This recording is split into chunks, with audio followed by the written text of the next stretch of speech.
Hi, welcome to VYAPT Growth Series Season 2, Episode 44. In our growth series today, we have with us Dr. Mahadeo Jaiswal, Founding Director of IIM Sambalpur. He has been conferred with many prestigious awards, such as Leadership Excellence in Institutional Building and Developing Leaders for Tomorrow Academia Champion Award by professional societies. Welcome, Dr. Jaiswal. Welcome to VYAPT Growth Series. Namaskar. Thanks. Namaskar. Thanks, Pankaj, and thanks for inviting me for this VYAPT Growth series. It's an excellent initiative. Thank you very much. Thank you so much, Dr. Jaiswal. Today we'll have some of the curiosities which we would like Sure. to hear from you. And we'll start with our first curiosity. You have been the name in the education industry and have been serving not only education industry, but other industries as well through your consulting services. A whole Right. amount of exposure, not limiting to Asia, but even outside Asia as well.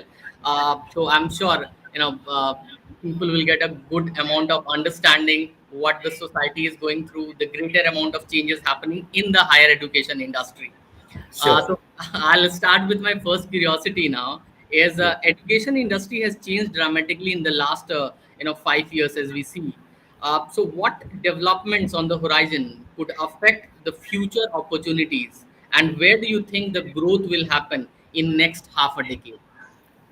Yeah, absolutely. So, you rightly said that last 5 years, Indian education system, particularly higher education, has been growing, and it will keep growing. And today, in fact, India has the largest higher education systems. Like we have more than 500 to 5,288 universities, whereas USA, which is number two, has got 3,216 universities. So, in terms of size, we are the largest. However, in terms of quality parameter, in terms of world-class education, in terms of research, innovations, and ranking and impactful education, we are not figuring in top 10 or top 20 or sometime top 100.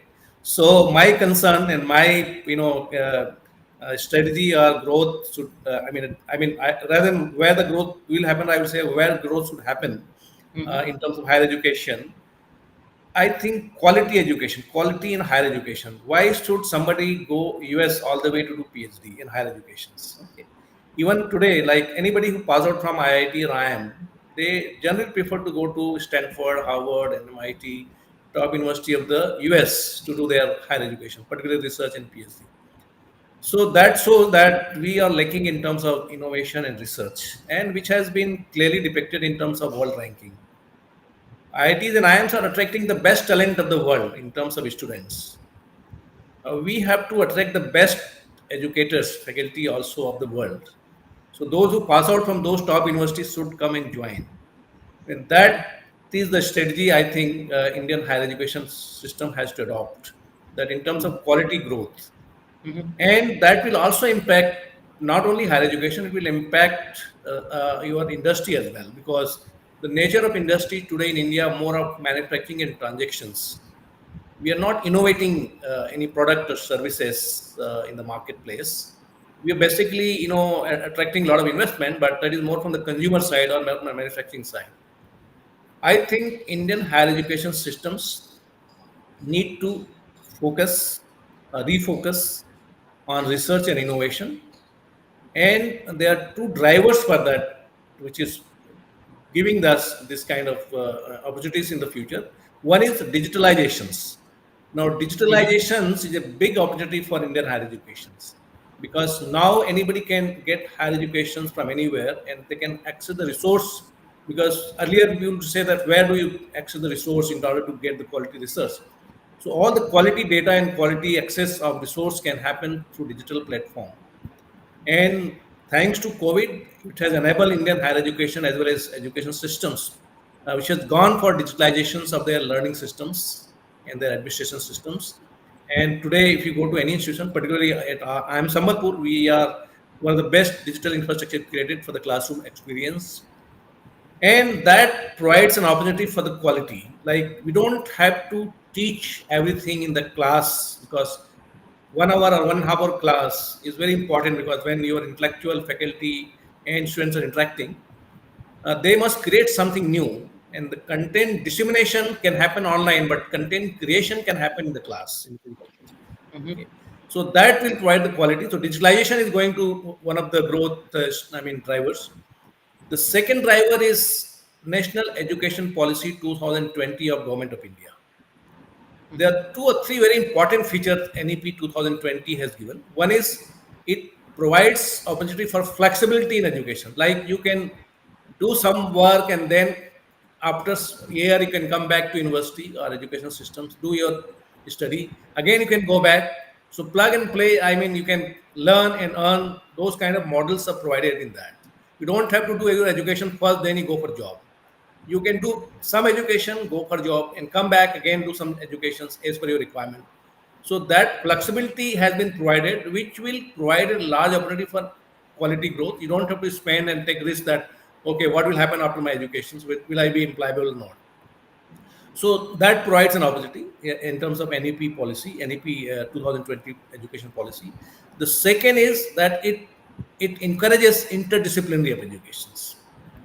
Like earlier days, if you're doing engineering, then you have to only do science. Today it provides that engineers can also do social science. Social scientists can also do engineering, medical, health, management.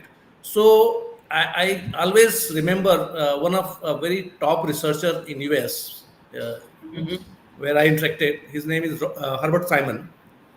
He did his PhD in political science, but he did research after PhD in behavioral science. He has studied the human brain, and then he went to a computer scientist at Carnegie Mellon University and he studied the logical programming and jointly developed artificial intelligence. The birth of robotics started from there. So he created AI by studying computers, working together with computer scientists. So interdisciplinary research, and then he got a Turing Award, which is equivalent to Nobel Prize in computer science because there is no Nobel Prize in computer science. So he was conferred Turing Award in 1975. And then later on, he further did a study with economist, and he invented a theory called theory of bounded rationality because human brains are bounded by rationality and computers are not bounded by rationality. They're very logical. So based on that theory, behavioral economics, he was conferred Nobel Prize in 1978. Okay. So this is interdisciplinary, which creates innovations.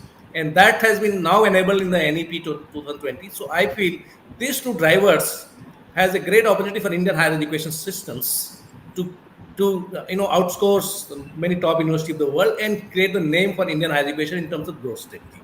So my point of view, my point of observations, and my suggestions will be that Indian higher education in terms of quantities is largest. In terms of quality, I think they have to use these two, NEP 2020 and digitalizations in the entire systems. This was really very encouraging for us to understand that Yeah. interdisciplinary creates innovation, because earlier the mindset was pretty different, and whatever something you chose at the age of 16 or 17, you have to carry on throughout your life. But with Right. this flexibility, I'm sure things are going to be different, and we are going to see a much better world. So I'll move on to my second curiosity, which is around innovation. Again, one of the subjects which is very close to your heart. Yeah. What are some of the most promising innovations which you are practicing in the institution? Already you talked about a lot of technology, and how these innovations is developing the growth mindset. Yeah, so we are in a business school. We are a management institute, and what we propagate is that we say that you don't have to necessarily reinvent or invent innovations. There are a lot of innovations already available in the market. A lot of research already available in the market. True. I think the first step is to do commercialization of innovations. You must learn how to create value out of innovations. Okay. For example, if there is AI technology available, already available, you don't have to reinvent the wheel. Okay. You have to come out and create a new services out of that. Okay. For example, a lot of components of automobile is available. You might create a new product, not necessarily the same car. Okay. So, in order to encourage innovation commercializations, we are providing 5-step models in our education systems here at IIM Sambalpur. Innovations, commercialization or innovation cannot happen just by alone. Okay.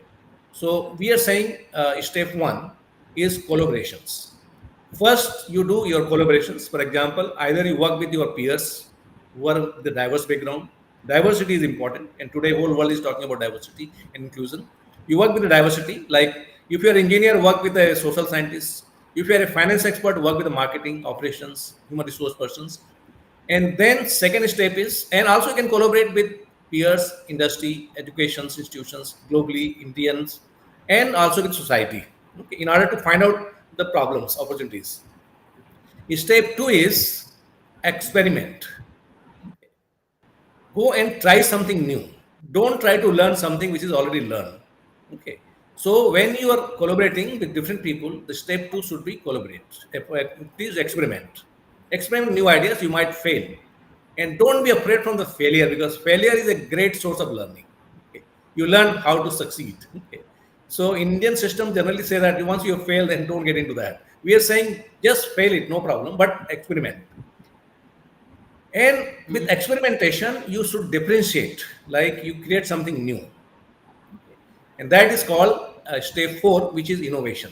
Okay. You created some new innovative ideas or innovative methods or innovative product or innovative service. And then step five is called commercialize that. Okay. Get into the market. Go and see whether it impact the society, whether go and see whether it impact to solve the particular problems. So these are the four steps where we encourage in order to do that, and we have started doing that. We have some projects here where we are saying that most of the IIMs have been doing, commercializing MNC's product like Pepsi or those FMC products or investment bank products. We are saying take some difficult projects. Okay, those are very easy because there's a huge force behind that. Take somebody's, let's say, some agriculture product. For example, how Starbucks was created in US university. Okay, this was just a coffee product, but they created differentiations and they came out with the new systems and they captured the global market today. It's just a Starbucks. In same line, there are a lot of products, a lot of services which originate in India. For example, they can be handicraft, they can be handloom, they can be agriculture product, there can be some sustainable products. We are talking about sustainable fashion today. Okay, so a lot of these things we are trying to experiment here. We are not saying that you don't do for the Pepsi and those large MNCs, but those things will not help you to create something new. Those will be basically be the market force of the large sales force. But how do you create new ideas and then commercialize that? So those are the kind of thing we are encouraging here, and we are sure that that will not only help us to provide something new innovations, but it will also help us to learn the entire steps of innovations. That is more important than just innovating. Learning how to innovate, that is what we are trying to impact here. So you talked about a large number of things. You talked about how to do things differently, and in Right, terms of how you can probably experiment, and right. we should not be hesitant of failing in some of the things, because that could be one of the steps towards success. I Right. move on to my next curiosity, which is around balancing social values. So how do you balance social values and financial goals and create the sustainable cycle? And a sub question around it is, what kind of employment opportunity the higher education is this industry higher education industry is creating? So, Pankaj, I think this is a very important questions you're asking. It's a very big question, I would say, because so far, we have been taught in our education system that get your degrees and get your job. That everybody is seeing from the first day, where will I get job? So then I go for medical or engineering or management or those things. True. We have never been given emphasize that do something for the society with balanced social value, economic value, and also make a sustainable planet to live.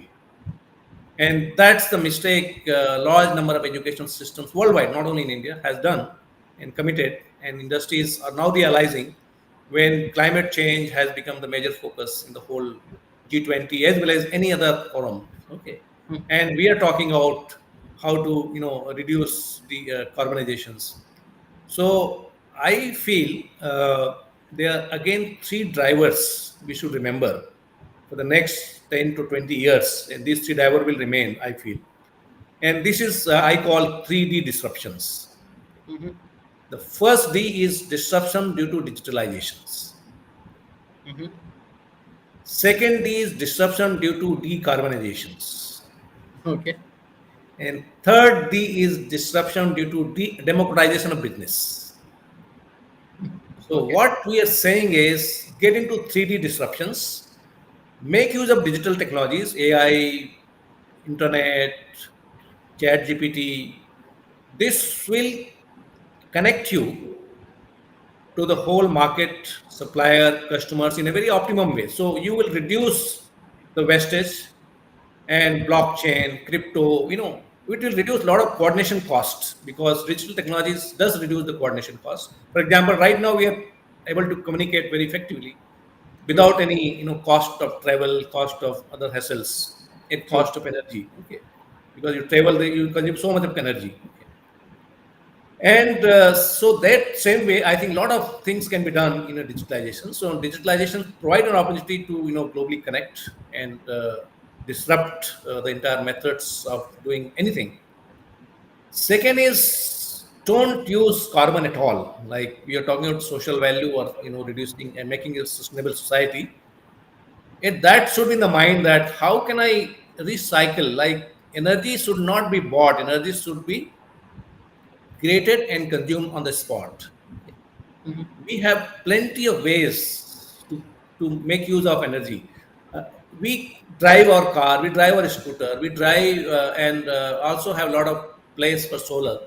Every time we can create energy, and that should be good enough for us to consume. So we should become an energy producer rather than energy consumers, and we should be plus on that. So the concept of grid should run away from the systems.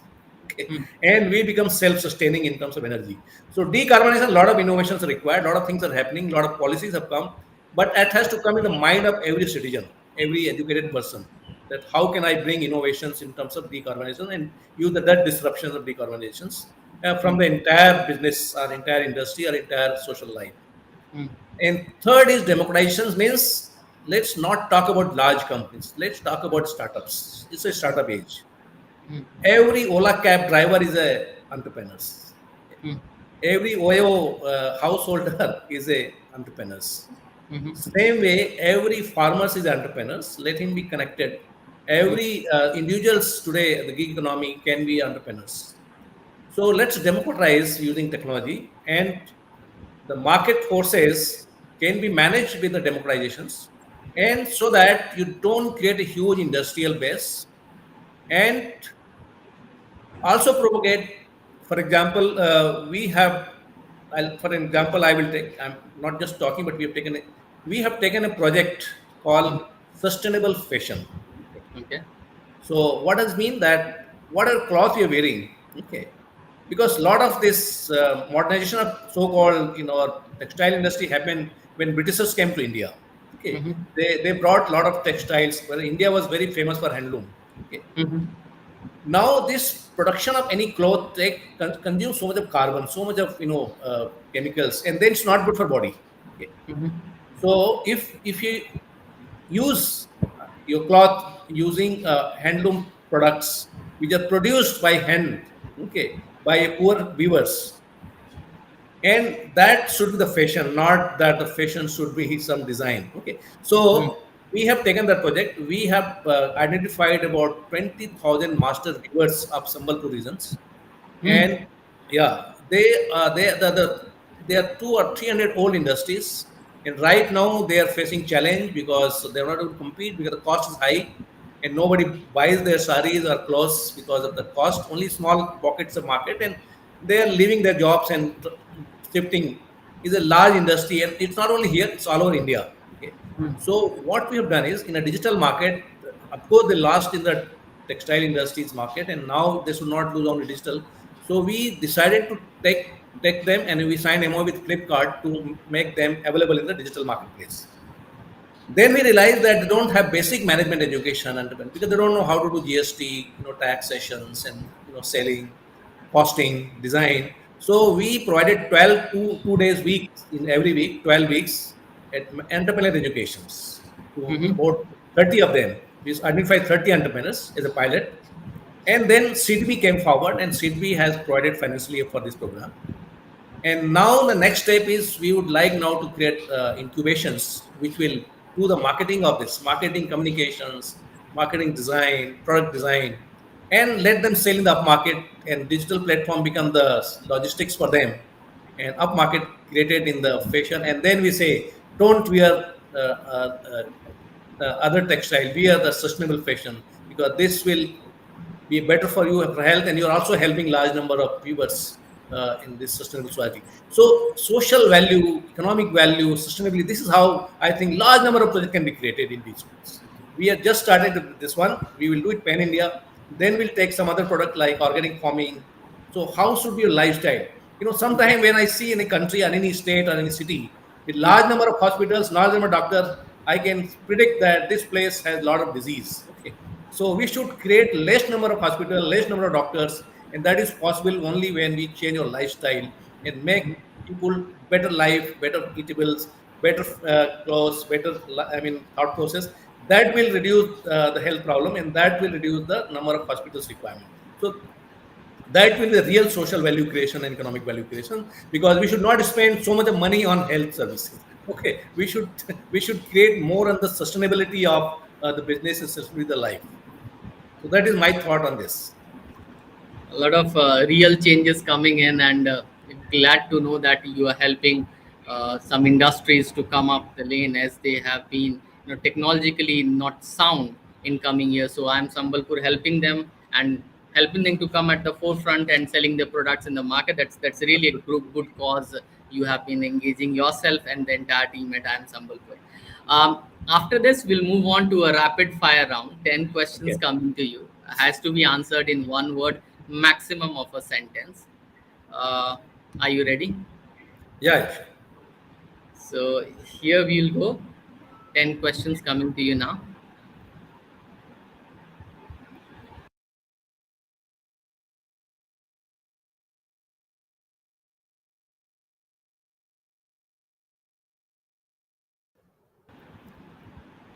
Okay, I'll start with the first one. Is what accomplishment are you most proud of? I am proud of that I could help large number of small and medium industries through my professional activities, and which I could see has been, most of them has been successful in terms of, I help large number of public sector, public units in terms of their digital transformation the last 15-20 years, and most of them were successful. That I feel I could contribute through my professional activity.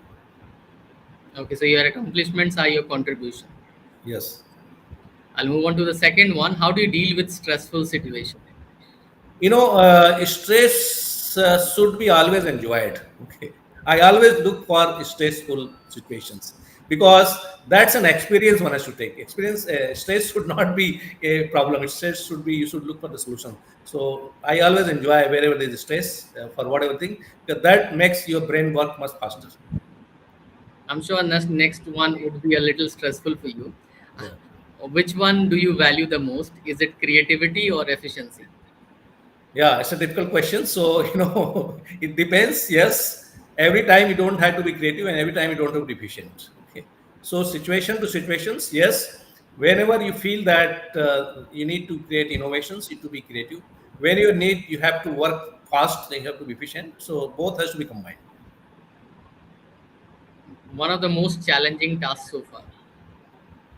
The most challenging task was to, when I was asked by Government of India to set up this institute in a very remote and unknown place, and that was my decision to come, because I wanted to experiment in the most difficult. So one has to always look for an opportunity to create value out of very difficult situations. So that is an approach which I thought will help me.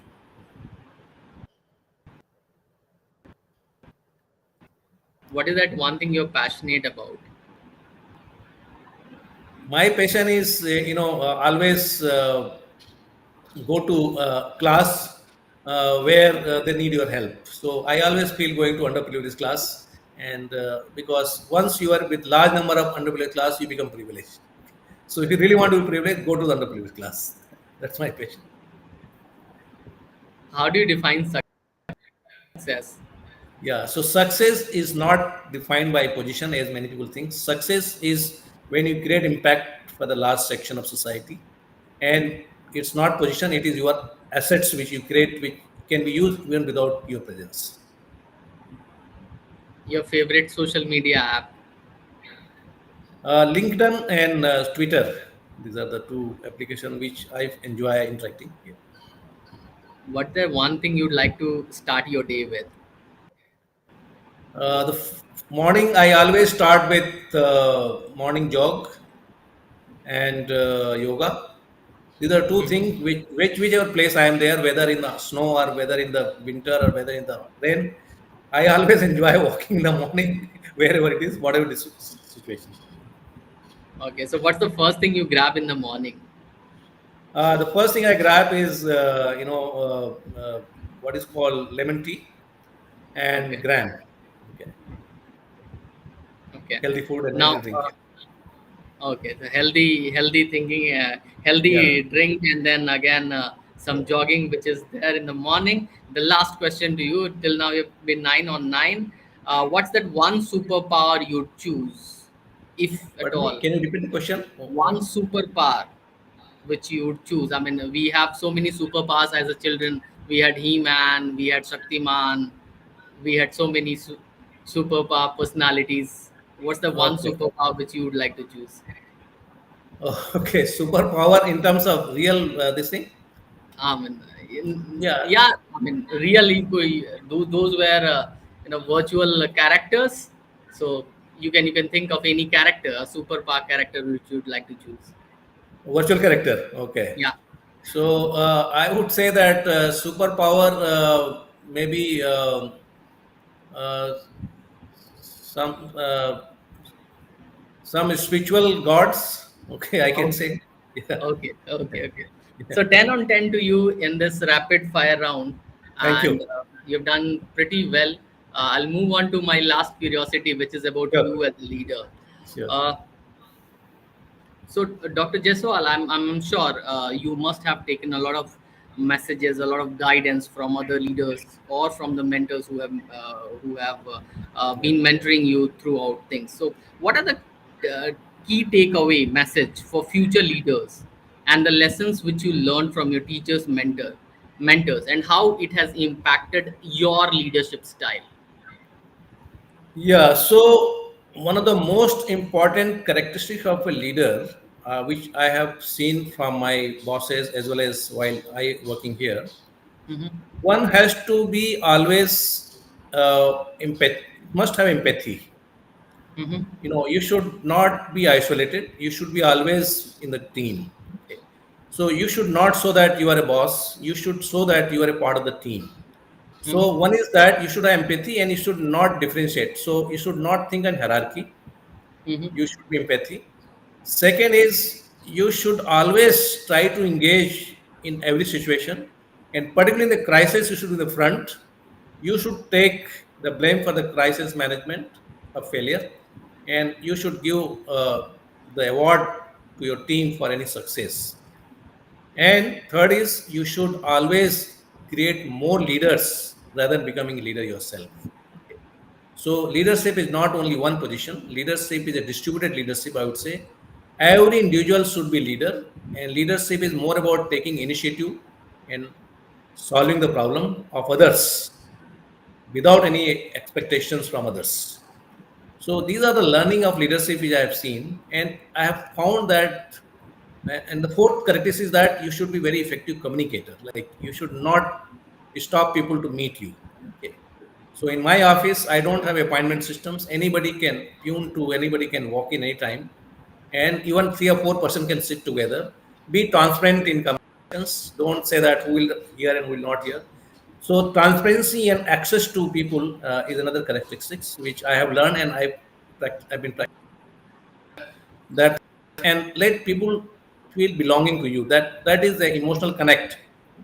And I one learning I got from one of my co-professor in,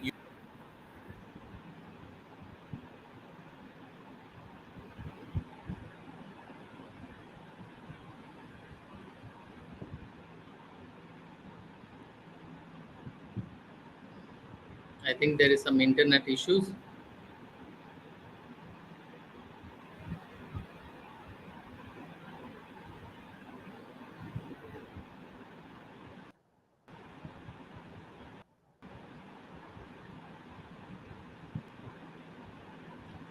Yeah, Dr. Jaiswal, it's fine now.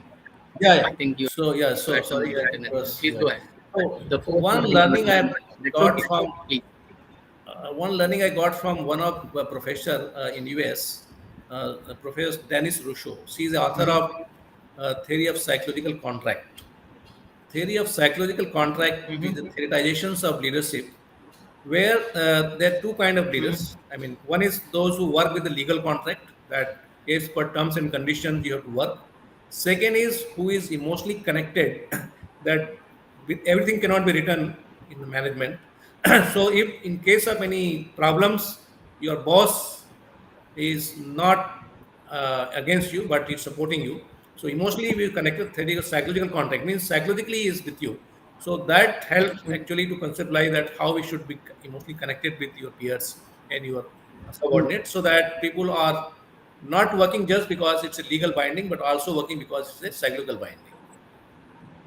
So that is a theoretical part of the leadership, but rest is all practical part. So a lot of leadership mantra which we got from you, and let me tell you, it's a lot of wisdom which we actually got from you. So thank you so much, Dr. Jaiswal, that you have been a part of VYAPT Growth Series. It has been enjoyed by me, my team, and every viewer who has been seeing you for the last 30-32 minutes. We enjoyed every second of it. Thank you so much for being a part of VYAPT Growth Series. Thank you, Thank you so Pankaj. It much. was a great interacting with you, and it was a privilege to be part of this great platforms. And really happy that you are really democratizing the communications and media in such a very unique way. I think we are all with you, and thank you very much for calling me in this. It was excellent in conversation with you. Thank you. Thank you so much. Thank you. Thank